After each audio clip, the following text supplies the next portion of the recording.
ngicela ukuba sithole izwi likaNkulunkulu encwadini yeziKronike zesibili uchapter number 20 sifunde uverse number 15 la khona izwi likaNkulunkulu lithi yizwani nina nonke bakwaJuda nabakhileyo eJerusalema nawe Nkosi uJehoshafati usho kanje uJehova uthi ningesabi ningapheli amandla ngenxa yalesi sixuku esikhulu ngokuba impi ayisiyona eyenu kepha ingeka uNkulunkulu.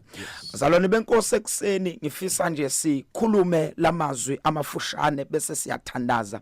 Lithi iBhayibheli lapha inkosi uJehoshafati wa ebekiwe ukuthi ahlale esihlalweni ezweni lakwaJuda kube nguye oyinkosi ezweni lakwaJuda obusayo. iBhayibheli lithi ke wathola umbiko noma umyalezo ngelinye ilanga othi kunempi ezayo ukuba izohlasela isizwe sakwaJuda, kunempi ezayo ukuba izohlasela abantu ayeyinkosi phezukwabo. Lithi iBhayibheli uma ngabe lo myalezo ufika ezindlebeni zakhe lithi washawa uvalo wesaba. Kodwa uma ngabe eseshawe uvalo wasaba, izwi likaNkulunkulu lithi wayesiyaphakamisa ubuso bakhe ukumfuna uNkulunkulu. Lithi wamemezela esizweni sonke sakwaJuda wathi ake kuzilwe ukudla kuthandazwe. Ngoba ngizosho nje umyalezo onjalo bazalwane ekseni namhlanje, umthandazo wami uthi uNkulunkulu akavuse mfundisi uhlobo lwabantu okuzothi nangabe behlaselwa bangagijimeli ukuyolwa ngezikhali zenyama. Ngoba ngizwe iBhayibheli encwadini yabaseKorinte lithi noma sihamba sisenyameni kodwa thina asilwi ngokwenyama, bese lithi ngoba izikhali zethu akusizona zenyama kodwa izikhali zethu zingezi kamoya. Lithi izikhali zethu ngoNkulunkulu zinamandla okuphidliza inqa. Manje ke bafowethu thina siluhlobo lokulwa ngezikhali zakwamoya, siluhlobo thina lokulwa emthandazweni. Ingakho uma ngabe lempi imenyezelwa ukuthi yeza le ndoda ayizange ithathe izikhali zenyama kodwa yatshela abantu yathi ake siyene emthandazweni. Ukathi kodwa ngisho njalo ekseni ngithi ake sibheke emthandazweni bafowethu. Lithi izwi likaNkulunkulu wabatshela kanjalo wathi asiyene emthandazweni kuzila ukudla kuthandazwa. And the Bible says uJuda wonke wawumile phambi kobuso bukaNkulunkulu. Lithi iBhayibheli wawumi kanye nabakhosikazi awo bemi kanye nabantwana babo bemi kanye namadodana, ngoba emthandazweni akekho kufanele sala. Ngazi noma bengingamemezela kanjalo yini ekseni. Lithi bayeza emthandazweni beza kanye namakhosikazi abo, beza nabantwana babo, beza futhi namadodana abo, ngoba sonke bafowethu kufanele ukuba siye emthandazweni. Lithi izwi likaNkulunkulu basebeyangena emthandazweni, bangena kungazathi babethi bayede uNkulunkulu wasezulwini, bayede wena ohlele ehlalweni sakho sobukhosi, bayede wena ongcwele, bayede wena ophila kuze kube phakade. Lithi izwi likaNkulunkulu inkosi uJehoshafati yona yaqala yabalide emthandazweni, wathandaza waze wafika la khona ethi esandleni sakho kukhona amandla futhi kukhona igunya. Ngoba bazalwane lo nkulunkulu esimkhonzayo, lo nkulunkulu esithandaza kuye impela esandleni sakhe kukhona amandla futhi kukhona igunya. Lithi izwi likaNkulunkulu bathi besathandaza behlezi kanjalo emthandazweni. Lithi iBhayibheli wasuyehla umoya kaNkulunkulu wahlala phezu kwale ndoda okwakuthiwa uJahaziyeli. Lithi wayesiyaqala uNkulunkulu wakhuluma, ngoba bafowethu uma sesithandazile ngeke uNkulunkulu athule. Uma sesithandazile bafowethu uNkulunkulu kukhona akazokusho maqondana nezimo zethu. Lithi iBhayibheli wakhuluma uNkulunkulu besathandazwa wathi lalelani ke weJuda nani bantu bonke abakhile eJerusalema nawe Nkosi uJehoshafati lempe nibhekene nayo akusiyona yenu. Wathi ningesabi futhi ningaphelelwa ngamandla ngenxa lesisiquko esikhulu enisibonayo. Kodwa ngimemezele ekseni, ngimemezele phezu kwabo bonke abantu abathandazayo ukuthi ningabe sasaba, ningaphela amandla noma ngathiwa zinkulu kangakanani izimpi ezinihlaselayo.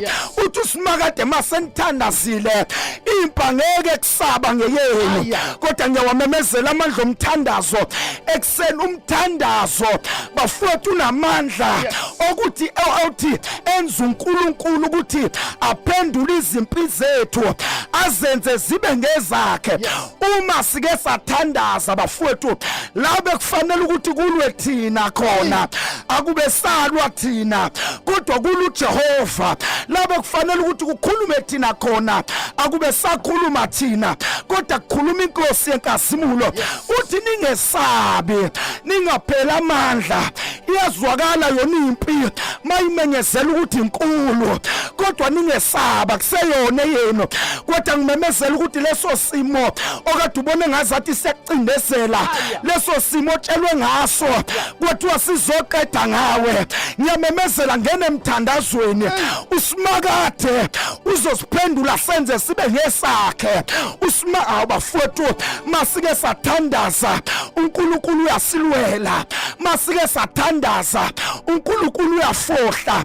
Ngikhumbula uDavide ngelinye ilanga ma ehlaselwa amaFilisti, izwi likaNkulunkulu lithi wehlikele enqabeni. uNkulunkulu akasilekelele bafowethu singabi uhlobo lwabantu abagijimela ukuyilwela.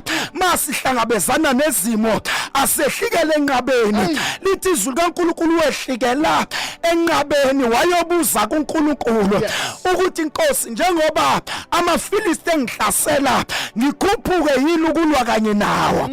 Uyakolwa namaFilisti kodwa eseqale kuNkulunkulu. Emawufunda kahle iBhayibheli lithi uDavide wahlala enqabeni, inqaba yaze yabizwa ngokuthi umuzi kaDavide. Ngoba bafowethu emthandazweni kufanele sihlale khona.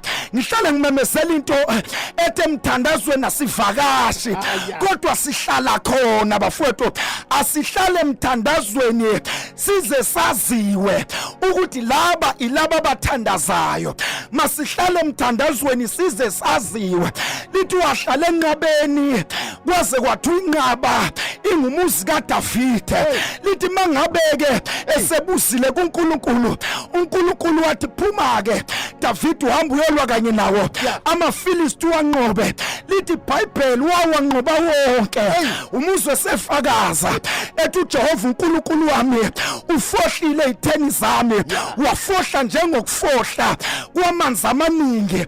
Amandla omthandazo lawo enza ukuthi uNkulunkulu afohle. Amandla omthandazo lawo enza ukuthi uNkulunkulu aqashula amaketanga.